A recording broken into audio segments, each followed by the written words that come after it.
hindi pa rin ako pinatatahimik ni Lolo.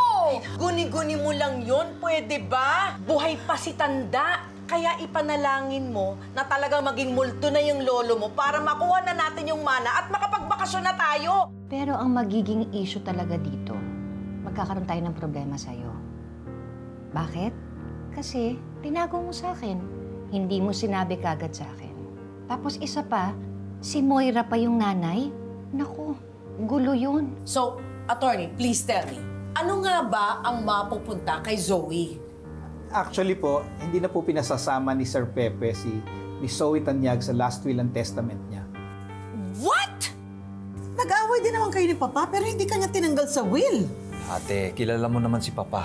Impulsive at matampuhin siya. I don't think so. Para tanggalin ni Papa si Zoe sa will, there must be a reason na katanggal-tanggal. But anyway, my dear sister-in-law, don't worry. Kapag nagising si Papa, malalaman din natin ang totoong dahilan. But meanwhile, huwag ka muna magpakasaya. Delay your celebration.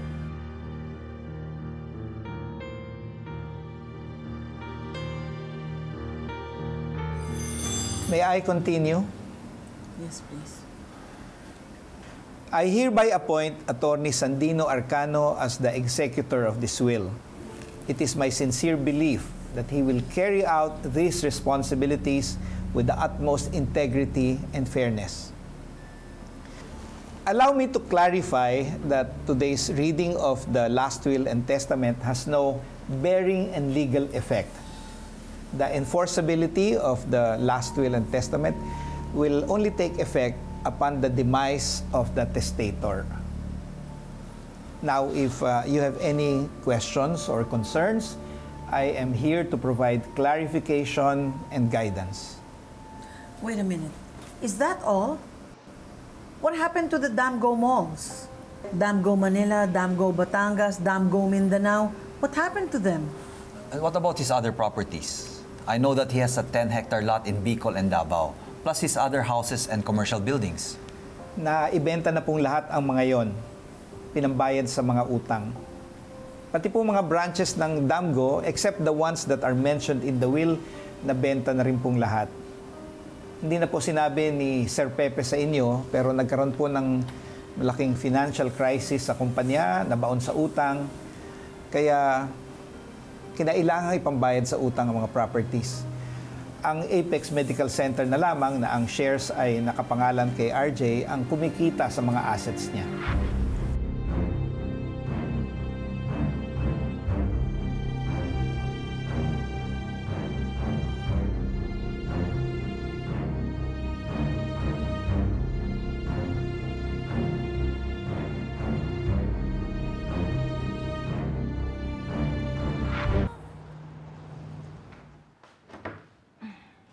Lynette, ako na dyan.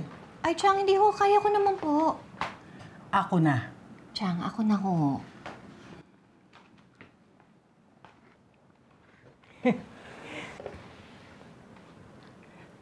Maupo ka nga muna, Lynette. Magkwentuhan tayo.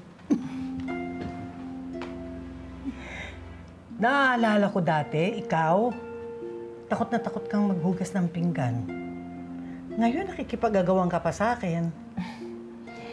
Paano po, Chang? Dati po kasi palagi ninyo ako pinapagalitan.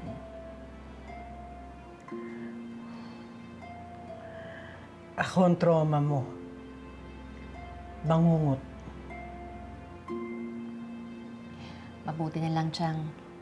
Nagkita po tayo ulit. Kung hindi, takot na takot pa rin ako sa inyo. Hindi tayo magiging ganito.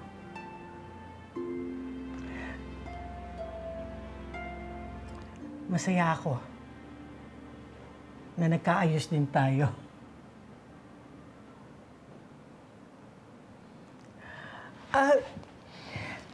Teka nga.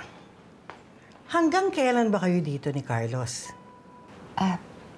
Chang, hindi ko pa ho alam eh. Sigurado ka bang gusto ni Carlos dito? Kasi,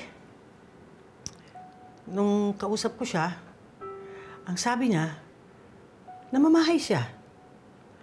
Parang naliliitan yata dito sa kama mo.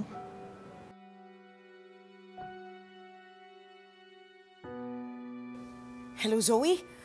Asan ka ba? Alam mo bang pinapatanggal ka ng lolo mo sa last will and testament niya? Alam mo, I have an idea. Get your things together, magbabakasyon tayo. Kinakabahan ako sa lolo mo. Baka magsumbong. Sakaling mangyari yun, at least nasa malayo tayo. Sige na.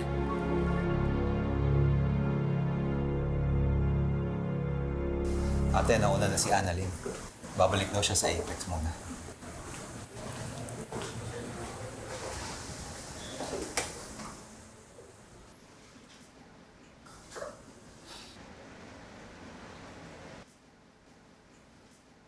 Ate, are you okay?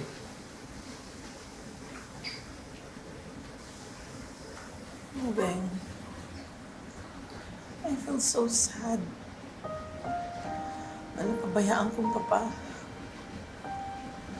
Masyado kasi ako nag-concentrate sa East Ridge. At iniisip ko kung paano ako makakaganti kay Moira. Ate, huwag mo sisihin ang sarili mo. But I should have helped Papa. Hindi na sana nasayang lahat ng pinaghirapan niya. Ate, Papa started with a lot less. But look at what he accomplished. Huwag kapaghinaan ng loob. Look at the glass half full.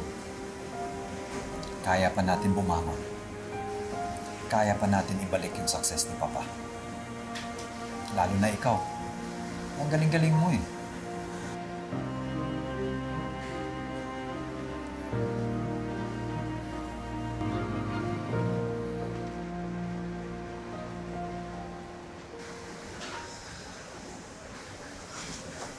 Justine, pwede ba kitang makausap?